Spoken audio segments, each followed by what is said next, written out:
Hey guys, Bobby Hughes here with Heritage Pride Custom Firearms on the Heritage Pride Urban Homestead, and today I'm back with vlog number 3, or episode 3 of the hydroponic build. In this video we're going to mainly be talking about plumbing, specifically the pipework, fittings, tubing, probably go ahead and go over the pump and the drain system. And we'll do that all in this video. So this video might be a little bit longer, and I'm not going to film it all in one day. I'm probably going to be doing this over the course of a few evenings, just because this is probably the most tedious part of the build. So it'll all be packed into this one video, but I may be wearing different clothes. So anyway, I'm not changing in between. It's just different days. So anyway, I think I'll do a separate video on the recirculation tank, or on the sump tank, just because there's some other information that I want to give you on that. But we'll probably go ahead and go over the plumbing pump, the sump pump anyway, or submersible pump, and then in the pond video we'll go over like the air pump and stuff like that for aeration and oxygen, all that good stuff. So I've already started on the plumbing. I've got the pipe work for the water ran and installed, and I'll go over it with you. And then I've got to do still have to do the drain system. I haven't done that yet. So I'll go ahead and show you what I've got, and then it's getting late, so I'll probably work on the drain tomorrow evening after work if I have time, and we'll just go from there. Alright, so here is the plumbing supply, or the water supply. And I was at Lowe's or Home Depot one getting the PVC to do this. And I'm not real familiar with dripper systems, but what little bit I know typically you run like a soft line, like a black line, and then you put these little barbs in the line that just kind of pierce the line, and then feed the water through that into a 1/4 inch line. Well, I didn't like that. I think it would be disorganized if you poof it up, then you got to put a plug in it. Anyway, I like the idea of it being semi-permanent. So what I did, we'll just start down here where it's going to come up out of the sump tank. So the water would come from the pump up through the sump tank cover, and then tie into that down pipe right there. And then from there it goes up and tees off, and one goes to the right and feeds to a 90-degree elbow. That's the first one in the run.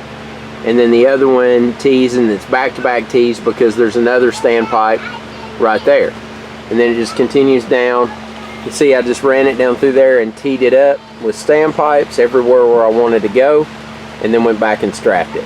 Now down here on the end of the run, I just did a 90, and then I had a little scrap piece, so I went ahead and put it on there, and I put a threaded cap on it. So it's just a solid cap. I just put a male connector on there, and then put that cap on there. I'll go back and put probably a rubber washer or some thread tape or something on there to make sure that's good and sealed.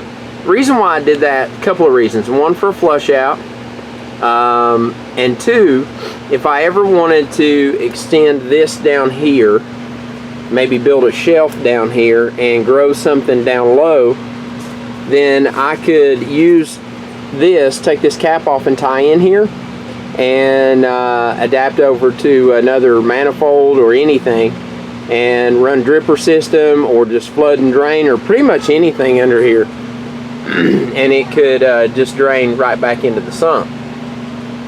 The idea I'm kind of thinking about right now is fodder. Do like a fodder system under here. I don't know yet, because this is the hydroponics, and I'm mainly going to be growing strawberries in this. My fertilizer is strawberry specific. So anyway, But if I ever wanted to tie in and do it, I've got the option to do that. And then, like I said, for anything else, it's just a clean out. Alright, so like I was saying earlier, I was at Home Depot and I found these guys here, these manifolds, and they look pretty sweet. They were like $4 a piece, I think. They're just threaded, and this is actually for just drip irrigation for like your landscaping or whatever. But it comes up, it's fed with the 1/2-inch standpipe off the tees from underneath, and then this is just threaded on here, and it's an adjustable manifold. I think this is Apollo brand, Orbit or something like that. Anyway, it's got 8 ports on it, so you can hook up 8 1/4-inch drip tubes or irrigation tubes to this, and then you can manually adjust the drip rate to each one, or shut some of them off if you don't need them, or anything. So you don't have to, you know, what I was thinking was, if I'm growing something in some slots but not in others, then I'm not pumping unnecessary water through the system. I can just shut it off. Or if I take a whole rail out, I can just shut all the ports off going to that rail. So I thought that was pretty neat. And for $4 a piece, I'm not out much, and it'll keep things neat and organized. And I think it's gonna be pretty cool. I've never used these before, but if they work like I think they would, then I think it's gonna be pretty sweet. So anyway, I got those. So ever so often, everywhere I put a standpipe, I just went ahead and put a manifold, and then, like I said, that manifold will have the drip tubes that come off and go to each drip net cut. And I think that'll be pretty cool. So the only thing we have left to do with the system for the supply is just hook the pump up to the downpipe here. And I was going to run a piece of PVC pipe straight down and then tie right into the pump. That's the reason why I've got the that little female connector on there. And I have decided, I think what I'm going to do is actually put me a barb fitting in the downpipe, and then the pump came with like barb adapters, and I'm just going to run a braided line from the pump up through the top of the sump deck and then into the female connector there. And then that way I can move the pump around, I can pull the pump. You know, if I want to reach down and grab the pump, I can take it and turn it, you know, bend it up. That hose is flexible. So I've got that ability, as well as I could disconnect it completely from the system without having to cut any PVC pipe. So I think that'll be a much better option than going rigid all the way, you know, through the system. Alright, so that's pretty much it for the supply part of it. Now it'll be time to do the drain work, and like I said, it's getting pretty late here right now, so I will be back with you tomorrow to start working on the drain. Okay, so it's 2 days later, and yesterday I didn't get a chance to work on anything because I had band rehearsal at church, but now I'm back at it, and we've got a long Memorial Day weekend to get some stuff done. And the goal is to get this finished and have some strawberries in it this weekend before I go back to work on Tuesday. So I have been working on the plumbing, and I've got the main part of the drain pretty much plumbed in, and I went ahead and did these 3 rails here, but I left the last one to show you guys the process in which I'm doing everything. But let me just show you what our end goal is here.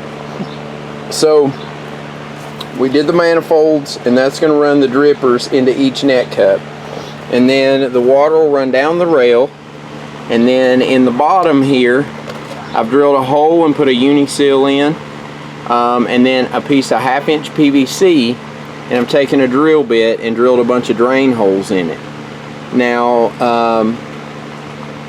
the cool thing about using a uni-seal is, 1, they're cheaper than a bulkhead, and 2, they're easier to put in, really. And I can take, if I want to turn this into an NFT system, I can just pull these pipes out right here and make some different standpipes for the NFT system so that I can change the height of the water in the base of the drain. Right now, the Uniseal pops up off the base of the drain about a 1/4 inch, maybe a little bit more than a 1/4 inch, probably 3/8 of an inch. So we'll always have 3/8 of an inch of water on this end.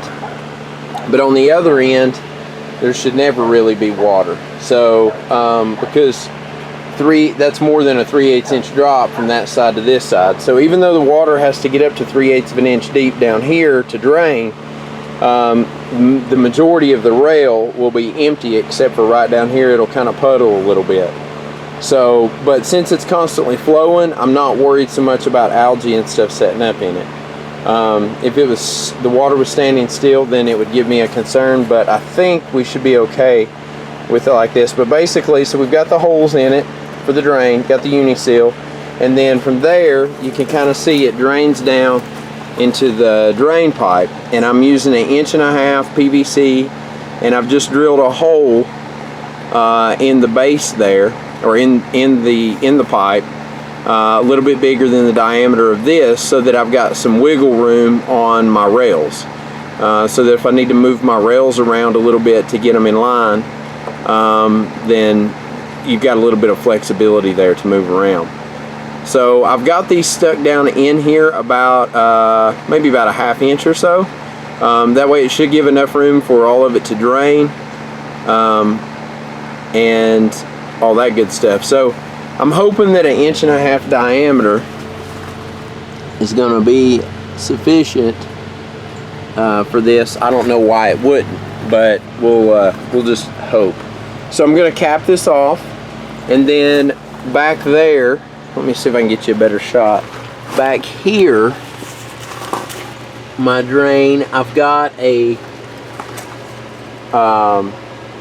like a quad, a 4-way. And the reason why I did that was so I could put a little pipe out the back and put a clean out on it to clean the system out. And also too, the tees that we have local here are all sanitary tees, meaning that the water is meant to flow in one direction, and with our system we need it to drain from both directions. So that'll keep the drains running in both directions, and then we'll have a clean out on the back. Then it just drains down. I got a slight decline on it, got a little hanger there to help support it, and then right there is where I've stopped for now. But that will turn and go into the top of our pond here to drain back into our recirculation pond, or our sump tank, whatever you want to call it. So that's where we're at right now. So like I said, I've waited. I've saved the last one so that I could show you guys the process of it. So let's go ahead and do that. Alright guys, so the first thing I'm going to do is go ahead and take my clean out cap off here, set that out of the way, and then for my system, it just took me a lot of just kind of playing with it, and you know, just kind of temporarily setting it in place and putting the drain in place and then lining the rails up, just to kind of see what and where to put everything. But I knew I wanted my drains kind of center in our little opening here, so that it's easy access for me to get into. There's no blockage, nothing like that. So I knew I wanted it kind of centered there. So I just took my tape and I measured, and hopefully I'm not blocking you, 4.5 inches from the edge of the clean out, and then I'm just putting a little mark right there. And then with this side up, I'm taking just a small drill bit, kind of making sure that my cup holes are in line, and I'm pretty dead center in the bottom of it, and I'm just drilling me a pilot hole, just like that. Then I'm going to flip it over, and I'm going to switch out for the hole saw for my Uniseal. Now for a 1/2 inch Uniseal, which is what we're using, I need 1.25 inch hole saw. So I need 1.25 inch hole for a 1/2 inch Uniseal. And that was something that I didn't get any instructions with my Uniseals. I had to go online and do some research, and I will put the link in the description in the comment or in the description below on the website that I found that gave the conversions for the hole size needed for the uniseals. I'll put that in the bottom below. But anyway, I need 1.25 inches, so that's what I've got here. So I'm gonna go ahead and start it, put it in reverse, drill my hole out, and then just clean my hole up. Make sure I get all those little pieces out of there. Usually they'll just kind of rub off.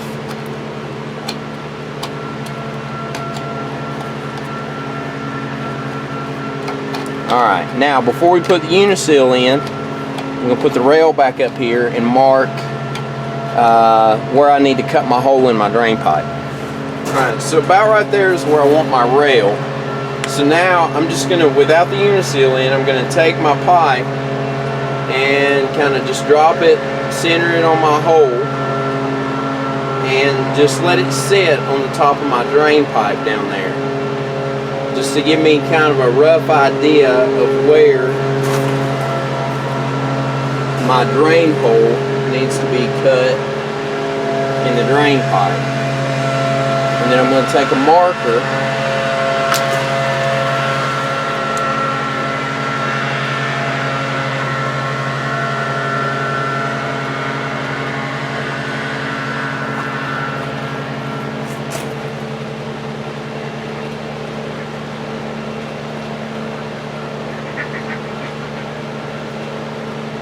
just trying to kind of trace on the drain pipe where the hole is going to be drilled.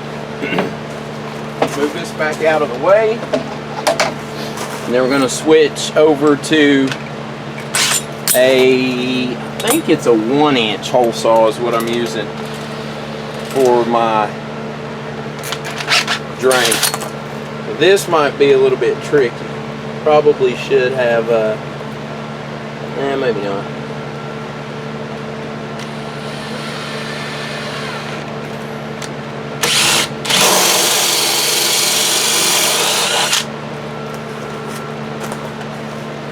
Drill my hole, same thing, want to kind of try to clean out the big stuff where it made a mess. And now our drain should fit right in that. Now before we put any plants or anything through here, I'll take and just run some water through the drains and try to clean out all the PVC shavings. Alright, now back to our drain. We're going to take the uniseal and it just pops right into the hole that we drilled, the 1.25 inch hole. Sometimes it's a little tough to get it in there, but that's good. So just pop it in right there like that. Now we've got our uniseal in there. Now we need to work on our standpipe.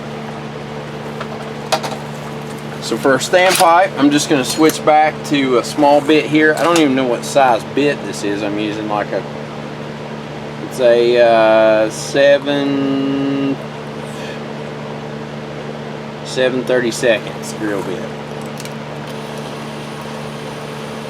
But it doesn't have to be precise. You don't have to use 7/32 drill bit. So now what I'm going to do is I'm just going to drill my drain holes in my pipe, and I've already made some marks just in case you want to know for your own reference or whatever. These pipes are about 12 inches long, and I'm cutting them down once I set them in, but I wanted to make sure they were long enough, so I made them a little bit long. So they're 12 inches. My first mark is about 1.75 inches. Second mark is 2 3/4. So what I'm doing is I'm going to drill from my first mark here all the way up. Second mark is about where the bottom, where this pipe goes into the uniseal. So when you slide it up through there, that'll be your stopping point, about that height. So I'm just going to take my pipe now and drill some holes in it. Maybe.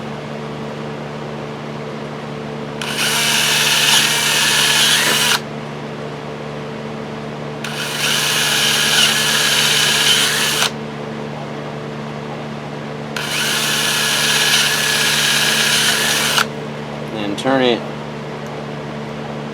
1/4 1/4 turn.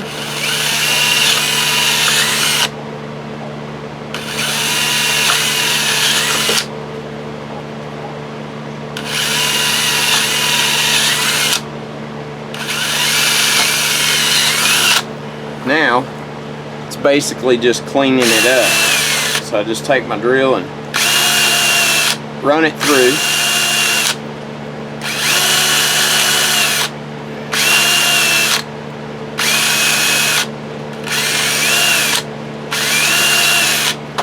And then I've got a little file here. This is a rasp file. It's got a rasp and a file on it. And so I'm just using it, the smoother part, just to kind of clean up the burrs.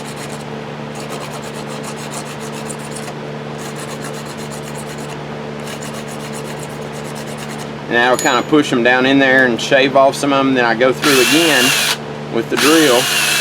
We're just trying to get as many of those little burrs and stuff out of there as we can.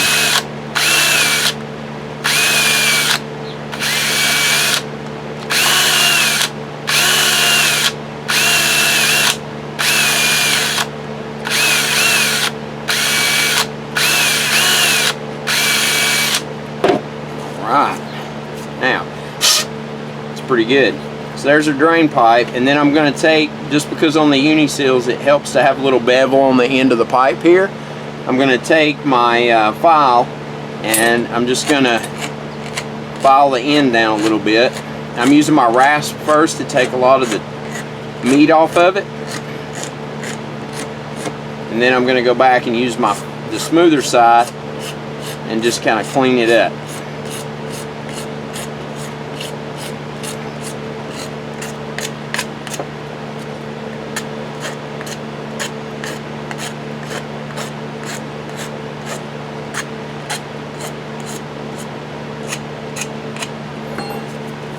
Now we want to put our standpipe into our uni-seal. So the way we're going to do that is just take, I've got a little bit of water. You can put a little bit of dish soap in it if you want to help lubricate it. I'm just taking a little bit and rubbing it on there, and then I'm just going to push the standpipe right through the uni-seal, and then I'm going to check it from the other side before I push it all the way through. I want those holes just to be sticking up past the base of the uni-seal. Alright, now set our pipe in here, our rail, and it's going to touch our drain pipe before it actually touches the bottom here. And we don't even want it really, honestly, to be close to the bottom of that drain pipe, because that could create blockage if there's a significant amount of water coming through here. So I'm just going to go ahead and cut mine off. For me, it's about 3/4 of an inch I'm cutting off, but if your pipes aren't all the same or your drain's not the same, it could be different. And then I'm just going to look up in our pipe here and make sure we're sticking down far enough that it won't splash out, but deep enough that it won't block. And that's pretty much it. Now we can take our ring, or our uni straps, and we can go ahead and put our uni strap on, and I'm just going to barely tighten it for now, so that I can go back up to the other end here and make sure that it's all in line down there too. So I want my rail as close to the edge over here as I can get it, really. Probably about right there. Should be good. And then it looks like for depth, we're good that way, good that way. Go ahead and tighten this down a little bit more. And then you can go back and tighten these up with a wrench and make them snug. You don't want to snug them down too much because it'll actually bust your plastic. Alright, so I went ahead and put the clean out on that end right there, so now we can go ahead and use that to spray some water through the system if we need to flush it out or clean it out. And then I went ahead also and put the little kick out on the back here that comes from that quad fitting.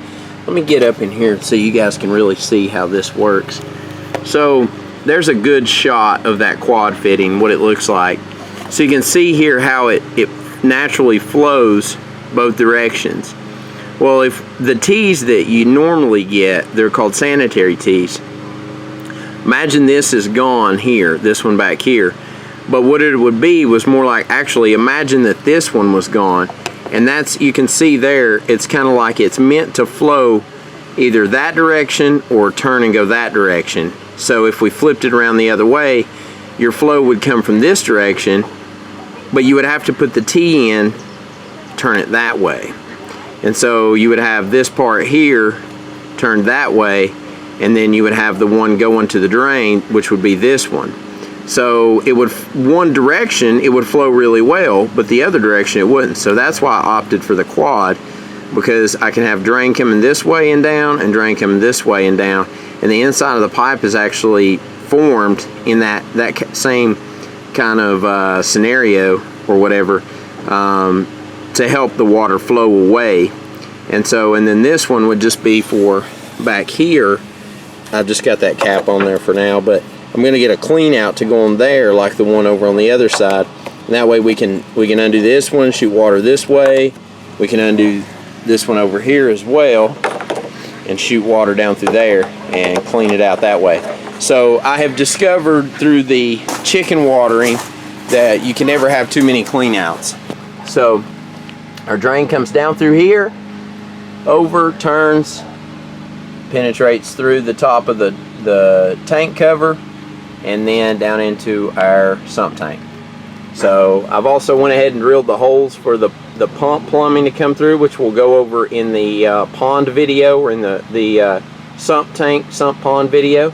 We'll go through the pump plumbing on that because I'm about out of battery. And then there's our little air pump for oxygen aeration as well. Alright guys, so that's pretty much it for this video. That will conclude vlog number 3, I think it is. And that is how we're doing all of our main water supply plumbing and also our drain plumbing for the hydroponics rail system. So go ahead and pop your comments, questions, or suggestions in the comments below. Also, like I said, if you have any questions on what we've gone through, I tried to cover every base, but just in case I missed something, go ahead and you can ask questions. Also, tell me what you think. I'm new to hydroponics, so this is my first rail system. This is my first hydroponic system, period. So if you have any recommendations, go ahead and leave me those. Those are much appreciated. Otherwise, don't forget to rate and subscribe. You can, I think it's over here. I still haven't figured this out yet, but the little there's some suggested videos. You can go back through the vlog series if you haven't seen those yet. And you can also subscribe by clicking on the little icon here. So anyway guys, next video, vlog number 4, is going to be the sump pond, sump tank. We're going to put the cover on it, put it on hinges, hook up our pump, and go ahead and flush out our system and get it all good and clean in the next video. So until next time, get out there, shoot some guns, be safe, and most importantly, have fun. See you guys later.